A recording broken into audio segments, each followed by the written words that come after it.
काँग्रेसला सोबत घेण्याची राज ठाकरेंची इच्छा आहे. राज ठाकरेंची ही भूमिका असली तरी निर्णय नाही असा दावा खासदार संजय राऊतांनी केलाय. राऊतांच्या या वक्तव्यामुळे राज ठाकरे महाविकास आघाडीमध्ये जाणार का, या चर्चेला सुरुवात झाली आहे.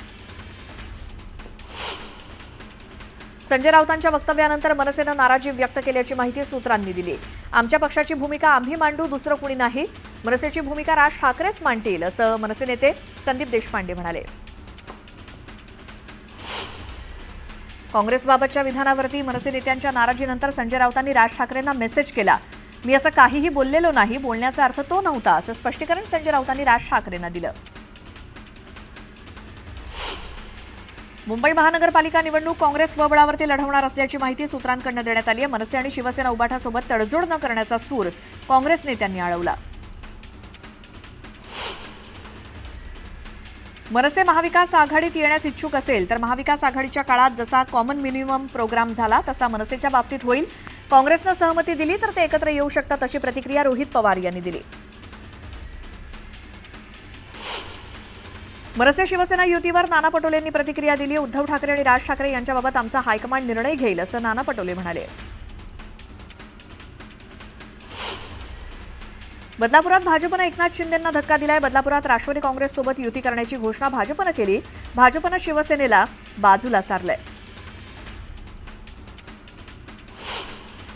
तर एकनाथ शिंदे मुख्यमंत्री असताना सुरू केलेली मुख्यमंत्री माझी शाळा सुंदर शाळा योजना सुद्धा बंद करण्यात आल्याचं सांगितलं जातंय.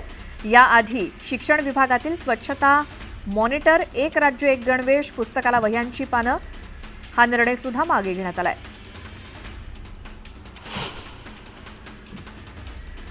आताच्या मुख्यमंत्र्यांना या योजना नको असाव्यात. योजना सुरू राहिल्यास शिंदेंचं नाव अजून मोठं होईल असं भाजप नेत्यांना वाटत असेल, म्हणून योजना बंद केल्या असतील अशी टीका रोहित पवारांनी केली.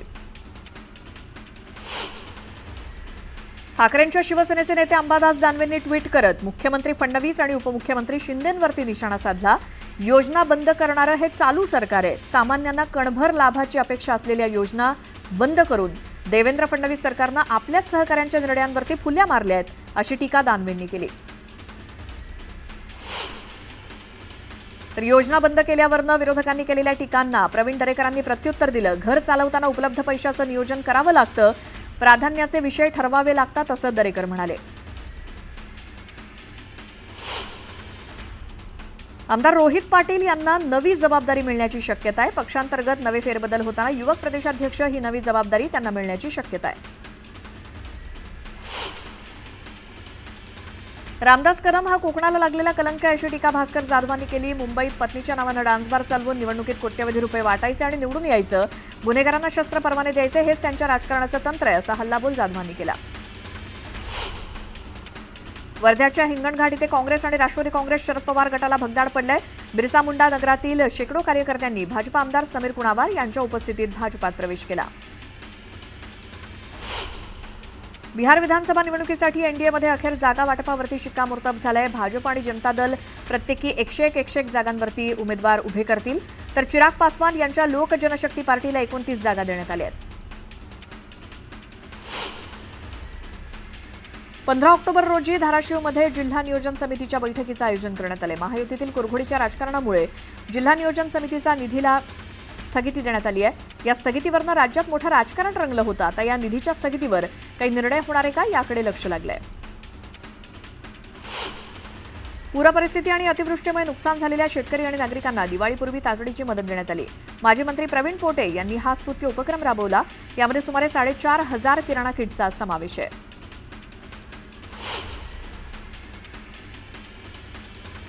तब्बल 7 वर्षांनंतर चंद्रपूर शहरात शिर्डी इथून श्री साईबाबांच्या चर्मपादुका दाखल झाल्या आहेत. साईबाबा मंदिरात पादुका आगमनाच्या निमित्तानं मोठा सोहळा आयोजित करण्यात आलाय. चंद्रपुरात पादुका दाखल झाल्यानंतर मोठ्या संख्येनं साई भक्तांनी पुष्पवर्षाव करत पादुकांचं दर्शन घेतलं. संगमनेर तालुक्यातील घारगावमध्ये सकल हिंदू समाजानं जनआक्रोश मोर्चा काढला. आदिवासी तरुणीवर 15 दिवसांपूर्वी सामूहिक अत्याचार झाला. यातील आरोपी अजूनही मोकाट असल्यामुळे हिंदू समाज आक्रमक झालाय. कोल्हापूर रस्ता रुंदीकरणात अडथळा ठरणाऱ्या अतिक्रमणांवरती तिसऱ्या दिवशी देखील कारवाई करण्यात आली. कुस्ती आखाड्याजवळच्या सगळी खोकी हटवण्यात प्रशासनाला यश आलंय. लांबलेल्या पावसाचा परिणाम कोकणातल्या निसर्ग चक्रावरती झालाय. पावसाचा मुक्काम लांबल्यामुळे फळांचा राजा हापूसचं गणित बिघडणार आहे. हापूसची चव यावर्षी उशिरा चाखायला मिळणार आहे. आंबा बाजारात उशिरा दाखल होण्याची शक्यता आहे. दिवाळीमध्ये प्रवाशांची गैरसोय होऊ नये म्हणून पुणे विमानतळावरनं उड्डाणाची जादा व्यवस्था करण्यात आली आहे. सुरक्षा तपासणीसाठी CISF करण्यात आलेत. तर 3 तास आधीच विमानतळावरती पोहोचा अशा सूचना पुणे विमानतळ प्रशासनाकडून देण्यात आल्या आहेत. दिवाळीनिमित्तानं गावी जाण्यासाठी पिंपरी चिंचवड ST आगारातनं 396 जादा बसेस सोडण्यात येणार आहेत. या जादा बसेस मराठवाडा, विदर्भ, खानदेश, कोकण इत्यादी ठिकाणी सोडण्यात येणार आहेत. सोलापूर महानगरपालिकेचे आयुक्त डॉ. सचिन ओंबासी यांनी अवंतीनगर, यशनगर या परिसरातील 6 कमानी आणि 14 कामानी नाल्याची प्रत्यक्ष पाहणी करून सुरू असलेल्या कामाचा सविस्तर आढावा घेतला. संबंधित विभागाला नाल्याचं रुंदीकरण आणि खोलीकरण तातडीनं पूर्ण करण्याचे निर्देश दिले. राज्यभरातील एकूण 5 समुद्रकिनाऱ्यांना ब्लू फ्लॅग पायलट दर्जा मिळाला असून यामध्ये रायगडमधील नागाव आणि श्रीवर्धन समुद्रकिनाऱ्याचा देखील समावेश आहे. मिळालेल्या पायलट दर्जामुळे इथे अधिक जोमानं या परिसराचा विकास होणार आहे. त्यामुळे स्थानिकांच्या रोजगारात देखील अधिक वाढ होईल असं मत इथल्या स्थानिकांनी व्यक्त केलंय. नांदेडच्या किनवट तालुक्यातील आप्पारावपेठ या दुर्गम भागातील तरुणाचा दुबईमध्ये मृत्यू झाला. कुटुंबाची परिस्थिती हलाखीची असल्यामुळे मृतदेह आणण्यासाठी मुख्यमंत्री फडणवीसांनी मुलाची मदत केली. फडणवीस यांच्या मदतीमुळे शेतमजूर असलेल्या आई-वडिलांना आपल्या मुलाचं अंतिम दर्शन घेता आलं. मालेगावसह नाशिक जिल्ह्याचा ग्रामीण भाग गुन्हेगारी मुक्त करण्यासाठी पोलीस ऍक्शन मोडवरती आले आहेत. पोलिसांनी ऑल आऊट ऑपरेशन सुरू केलं. दहशत निर्माण करणाऱ्यांची पोलिसांनी धरपकड सुरू केली. सांगलीच्या वारणावती वसाहतीमध्ये भल्या मोठ्या अजगराचं रेस्क्यू करण्यात आलं. अजगराला सह्याद्रीच्या व्याघ्र प्रकल्पात सोडण्यात आलं. छत्रपती संभाजीनगरचे जिल्हाधिकारी दिलीप स्वामी यांनी तयार केलेली महसूल विभागाची कार्यपद्धती आता राज्यभरात लागू करण्याचा निर्णय महाराष्ट्र सरकारनं घेतलाय. जिल्हाधिकारी स्वामी यांनी महसूल प्रशासनातील पारदर्शकता आणि उत्तरदायित्व समन्वय वाढवण्यासाठी एक परिपत्रक काढून सर्वांना प्रशिक्षित केलं. ती कार्यपद्धती शासनानं अवलंबल्यामुळे जिल्हाधिकाऱ्यांसोबतच प्रशासनाच्या शिरपेचात मानाचा तोरा रोवला गेलाय. बहुप्रतीक्षित सोलापूर मुंबई विमानसेवा सुरू होण्याचा मुहूर्त निश्चित झाला असून येत्या बुधवारी सोलापूर मुंबई दरम्यान विमानसेवा सुरू होणार आहे. पहिल्याच दिवशी पहिले प्रवासी म्हणून विमानानं मुख्यमंत्री देवेंद्र फडणवीस हे मुंबईहून सोलापूरला येणार असल्याची माहिती पालकमंत्री जयकुमार गोरे यांनी दिली. कोल्हापूर शहरात आजपासून 3 दिवस पाणीपुरवठा बंद असणार आहे. थेट पाईपलाईन दुरुस्ती आणि वॉल बसवण्याचं काम केलं जाणार आहे. जळगावच्या पाचोरा आणि भडगाव, चाळीसगाव या तालुक्यातील अतिवृष्टीमुळे शेतकऱ्यांचं मोठं नुकसान झालंय. बऱ्याच ठिकाणी पंचनामे पूर्ण झालेत, मात्र शेतकरी अद्यापही मदतीच्या प्रतीक्षेत आहेत. दिवाळीपूर्वी मदत मिळावी अशी शेतकऱ्यांची मागणी आहे. दिवाळीच्या तोंडावर पावसाचा अंदाज आहे. गेल्या काही दिवसांपासून राज्यातलं हवामान पूर्णपणे कोरडं आहे. नैऋत्य मान्सूननं राज्यातून निरोप घेतलाय, मात्र 15 ऑक्टोबरपासून राज्यातील हवामानात परत एकदा बदल अपेक्षित आहे. 15 ते किमान 18 ऑक्टोबरपर्यंत विदर्भ, मराठवाडा आणि मध्य महाराष्ट्रात आभाळी हवामान, तर दुपारनंतर वादळी पाऊस अपेक्षित आहे.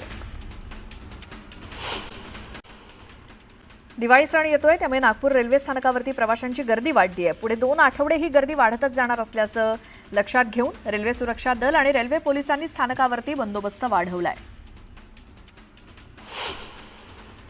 नागपुरात रात्रीच्या वेळी होणारे गुन्हे लक्षात घेता परिमंडळ 4 मध्ये मिशन नाईट वॉच ही विशेष मोहीम सुरू करण्यात आली आहे. या मोहिमेअंतर्गत नियमांचा भंग करणाऱ्या 217 ढाबे आणि हॉटेल्सवर महिन्याभरात कारवाई करण्यात आली. घरफोडीच्या गुन्ह्यांमध्ये 57% त्यामुळे घट झाली आहे. धाराशिवच्या तुळजाई कला केंद्राविरोधात तक्रार आली म्हणून रागातनं स्वाती जोगदंड या महिलेला जीवे मारण्याची धमकी देऊन विनयभंग केल्याचा धक्कादायक प्रकार समोर आलाय. या प्रकरणी 4 आरोपींवरती वाशी पोलीस ठाण्यात गुन्हा नोंद झालाय. बीडच्या आष्टी तालुक्यातील बावी या गावातील राजू गोल्हार या तरुणाचा बिबट्याच्या हल्ल्यात मृत्यू झाला. गावकऱ्यांनी शोध घेतल्यानंतर मध्यरात्री या तरुणाचा मृतदेह आढळला. किमान आता तरी बिबट्याचा बंदोबस्त करावा अशी मागणी बावीतल्या ग्रामस्थांनी केली आहे. मान्सूननं एक्झिट घेतल्यानंतर मुंबईतील ऑक्टोबर हिटच्या झळा सुरू झाल्या आहेत. कमाल तापमान 35 अंशांच्या जवळपास पोहोचू लागल्यामुळे मुंबईकरांची लाहीलाही होते. अचानक झालेली तापमान वाढ तापासोबतच इतर आजारांना देखील आमंत्रण देते. उपनगरीय रेल्वेतनं विना तिकीट प्रवास करणाऱ्यांविरोधात कारवाईची मोहीम तीव्र करण्यात आली आहे. पश्चिम रेल्वे 6 महिन्यात तीव्र तिकीट तपासणी मोहीम राबवत असून आणि 97 कोटींहून अधिक दंड वसूल केला आहे. एसी लोकलमधनं वैध तिकिटाशिवाय प्रवास करणाऱ्यांना सुद्धा या कारवाईचा झटका देण्यात आला आहे. मध्य रेल्वेच्या हार्बर मार्गावर वाशी ते पनवेल दरम्यान असलेल्या 10 स्थानकांचा ताबा रेल्वेकडे देण्याबाबत सिडको आणि रेल्वे प्रशासनामध्ये चर्चा सुरू आहे. चर्चेअंती मध्य रेल्वेकडून या स्थानकांचा ताबा घेण्यात येणार आहे. तांत्रिक बिघाड आणि अत्यल्प प्रवासी संख्येमुळे बिकट स्थितीत असलेली मोनोमार्गिका नवी यंत्रणा बसवण्यासोबतच चाचण्यांकरता काही काळापुरती बंद केलेली आहे. ही सेवा पुन्हा सुरू करण्यापूर्वी मार्गिकेची तपासणी करण्यात येणार आहे. त्यासाठी MMRDAकडून निवृत्ती CRS किंवा इंडिपेंडंट इंजिनियरचा शोध सुरू आहे. नवी मुंबई आंतरराष्ट्रीय विमानतळाच्या उद्घाटनानंतर लवकरच वॉटर टॅक्सी सेवा प्रवाशांसाठी खुली होणार आहे. दक्षिण मुंबईतनं विमानतळापर्यंत जलमार्ग जोडणीसाठी रेडिओ क्लब जेट्टी प्रकल्पाच्या कामाला वेग आलाय. सध्या या प्रकल्पाचं सुमारे 24% काम पूर्ण झालंय. मे 2026 पर्यंत संपूर्ण जेट्टी आणि टर्मिनल सुविधा कार्यान्वित होण्याची अपेक्षा आहे. राज्य मार्ग परिवहन मंडळानं दिवाळीच्या आधी आवडेल तिथे प्रवास या योजनेच्या पासमध्ये कपात करून प्रवाशांना खुशखबर दिली आहे. ही कपात 7 ऑक्टोबरच्या मध्यरात्रीपासून लागू केली आहे. यामध्ये 20 ते 25% कपात केल्याचं अधिकाऱ्यांनी सांगितलं. मुंबई विद्यापीठाच्या हिवाळी सत्रातील 14 ऑक्टोबर ते 6 नोव्हेंबर 2025 या कालावधीत होणाऱ्या परीक्षा पुढे ढकलण्यात आल्याचं परिपत्रक समाज माध्यमात प्रसिद्ध झाले. मात्र हे परिपत्रक संपूर्णतः बनावट असून मुंबई विद्यापीठानं असं कोणतंही परिपत्रक निर्गमित केलेलं नाही. त्यामुळे 14 ऑक्टोबर 2025 पासून सुरू होणाऱ्या परीक्षा या नियोजित वेळापत्रकानुसारच होणार असून अफवांवरती विश्वास न ठेवण्याचं आवाहन विद्यापीठ प्रशासनानं केलंय.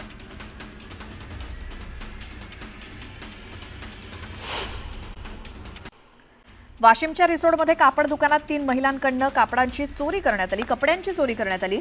चोरीची घटना सीसीटीव्हीमध्ये कैद झाली आहे. दरम्यान पळून जाण्याच्या तयारीत असताना या सराईत 3 महिला चोरट्यांना रिसोड पोलिसांनी ताब्यात घेत मुद्देमाल जप्त केला.